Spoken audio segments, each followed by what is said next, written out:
Know yourself. Ang sabi sa John 17 verse 3, at ito ang buhay na walang hanggan. Ang makikilala ka nila na iisang tunay na Diyos at si Jesucristo na iyong isinugo.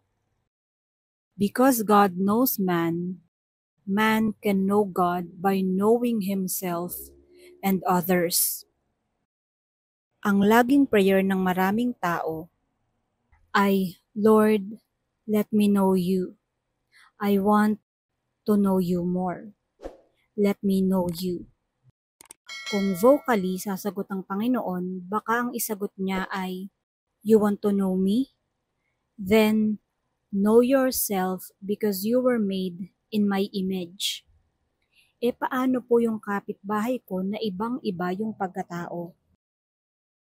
Yung kapitbahay mo was also made in my image. Kilalanin mo rin siya.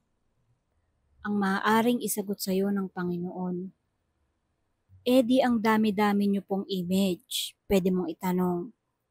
At sasabihin ng Diyos na, of course, kasi nilikha ko kayong lahat. Kaya kung merong 7 bilyong tao sa planeta, o maaring mas marami pa sa panahon ngayon, mahahanap mo ang imprint ng Diyos sa bawat isa sa kanila.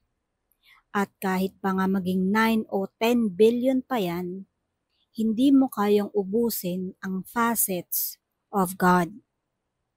God is endless and eternal.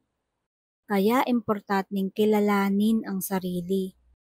Why should man begin within himself in search of God? Bakit kailangang sa ating kaloob-looban tayo magsimula sa paghahanap sa Diyos? Dahil sa simula pa lamang, nasa atin na ang Espiritu ng Diyos. Tayo mismo ang templo ng Espiritu ng Diyos. We are the temple of the Holy Spirit. Hindi nga ba't siya ay hinahanap sa kanyang templo? Pero dahil ang Diyos ay hindi nabubuhay sa templong gawa ng tao na yari sa bato at bakal kundi sa puso ng pananampalataya, yung kalooban ng taong nilikha niya ang siya niyang tahanan. Kaya kilalanin ang sarili at ang mga tao sa iyong paligid. God bless us all.